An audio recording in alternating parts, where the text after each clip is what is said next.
There's something about these bootleg West Edmonton Mall productions that is just hilarious to me. Do you want to watch Greased, Beatles Back in Time, Heartbreak Hotel, Scooby-Doob, and the Haunted Race Truck, or Harry Potter and the Little Mermaid spell? Hi there everybody, it is day 21 of VEDS now, getting into the home stretch, getting into the last third of this epic challenge. This is my last day here in Edmonton. I've got a gig tonight down in Red Deer, about an hour and a half's drive away, which you'll see in a vlog that I will make tomorrow. So I'm just doing a kind of old school handheld video here. I think it's time for round 3 of weekly video responses. It's always so fun to go through all your videos. It's one of my favorite things about the month of September is this ongoing daily constantly updating community of video makers. So much fun. I'm gonna start with Tessa.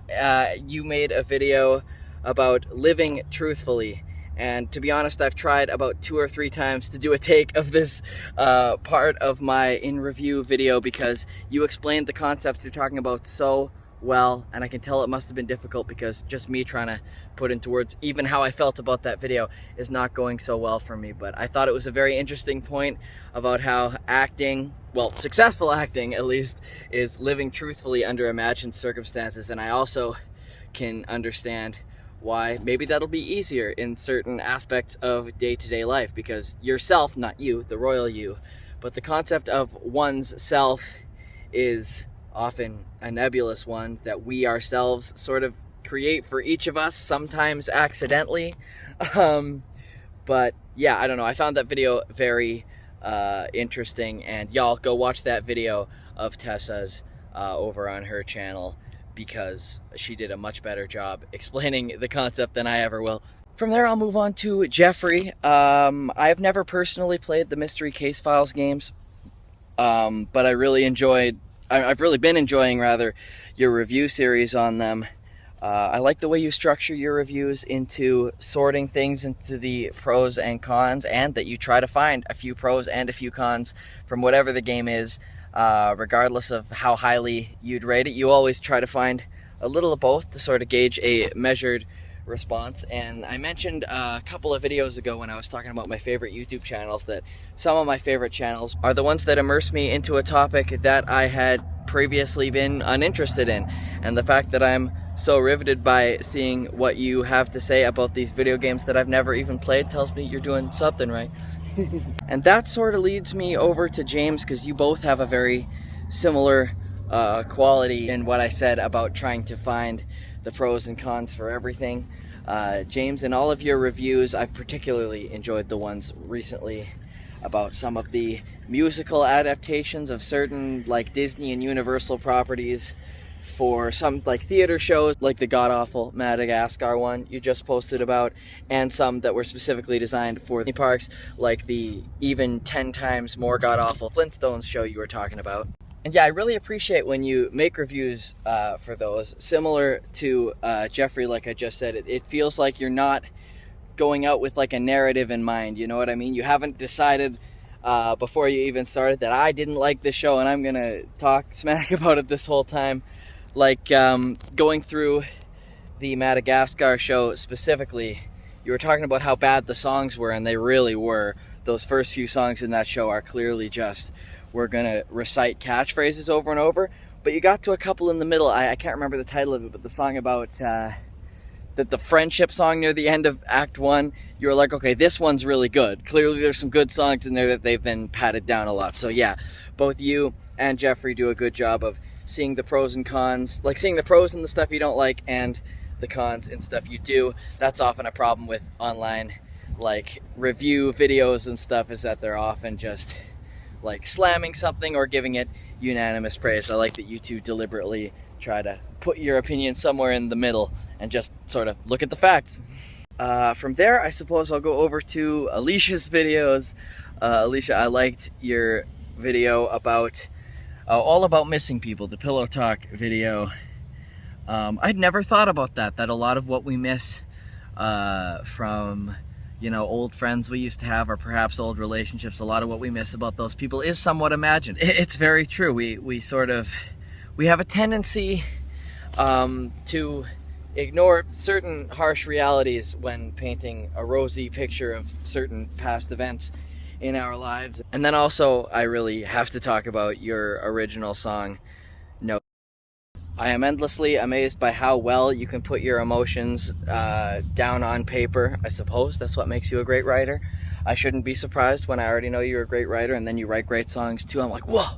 I guess because I'm a songwriter too, and that's the part of writing songs that I struggle with, is making lyrics that work well in the context of a song that also are truthful in terms of my daily life. I always feel like my songs are more made up stories oftentimes than my own personal experiences, and I'm always amazed by how well you can come to terms with your own emotions through song. It's something I'd love to be a little bit better at, and I'm endlessly amazed when I hear your songs. Caleb, I really enjoyed your video about the National African American Music History Museum. I think I got that name wrong. But yeah, as I've said before, I think in these response videos, Tennessee is such a goal for me in terms of places to visit. As you know, I'm super interested in music history, and there's few places in the world with more of a legacy in terms of the development of what we now call pop, rock, country. All of the genres under the modern day pop umbrella had some part of their roots in that state. It seems like, you know, there's the Crossroads in Memphis and Sun Records over there I'd love to see one day. And then, yeah, you showed me some of the really cool places, including that museum, to visit in Nashville. Like I said, I think the coolest thing I got to see there, I even paused the video just to stare at it, was that I suppose banjo's not necessarily the right word, but that early post-Civil War instruments gallery. But yeah, of some sort of instrument that would somewhat resemble what would become a more modern guitar or banjo or something in between. Cool to see people experimenting with the music they knew from their own homeland. It really is that post-Civil War African-American influence that, yeah, again, introduced virtually, I would say, almost all of what we now call pop music in the post-classical era. Oh, and then Destiny's drone footage blew my mind too. That's such I love that shot that starts with you two on the bench, and I don't know, it's almost what you would call, I mean, I know it's a drone shot, but also what would be a crane shot in a movie, of just the big ginormous pan out over the complex there in Nashville. So I'll finish out with Abby here.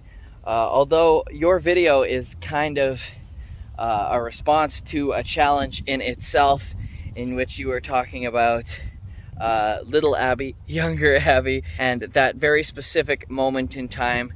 As again, a Disney Parks nerd, I love that moment in time is the very beginning of Peter Pan's flight, because I get it. I know exactly what you're talking about. Granted, I would have only gone to the Disneyland version, but I think they're similar, if not identical, where it does look like there's a track for your boat to pass through, and then you lift up into the air. And I love how specific a moment that you chose to be, you know, that short time when Abby believed in magic. I forget what age you said exactly you were back then, but that crossroads in time when you understand certain rules about how the world works, but not all of them, and you don't know what the limitations of possibility quite are. Like, you have a bit of a grasp, but there's still a certain amount of room for, like, fantastical possibilities. And so I suppose I'm going to end this video by also responding to Caleb's question that I think was posed sometime last week. The question of, if you were to go on a road trip with yourself from a younger age, what age would they be? And I was thinking maybe a little older than that, maybe like, I don't know, somewhere in the 14, 15 years old range, because at least in terms of me, that's when you feel like you're totally an adult, and you've gotten a grasp of what the world is, and you just kind of want to be let off on your own to go live your life. But also, since you feel like you have so much more life to live and you haven't started the process of narrowing things down, whether it be going to college or not, or getting a job, or finding out what your path is going to be, something about traveling around and seeing the world back when you have so many like open ends to what your life could be. When you're 15, you can legitimately think ahead that you have like 2 years or 3 years left in high school before you really have to make up your mind. And I know at that age there is a lot of angst about what am I going to do when I grow up, but there's just limitless possibilities. Like now I'm 26. Now I still have a lot of life ahead of me, of course, most of it I would hope, but there's still, I feel, certain limitations of, like, now that I understand my place in the world in terms of like finances and physical locations, it does feel like there's certain things that I may never be able to do. And every year of life, certain possibilities get crossed out, but granted, that's also because of your own personal priorities. But yeah, something about that age of 14 to 15 is pretty magical to me, when you feel like an adult but you still see like limitless possibilities ahead of you. I hope I've made any sense. Thank you for watching this video. In the description will be links to all of the VEDSies that I've talked about today. We're all making a video every day in September. Thank you so much for watching. Also in the description are links to where you can find my own music where it's sold or streamed online. Check that out. Thanks for watching. I'll catch you tomorrow and every day for the rest of the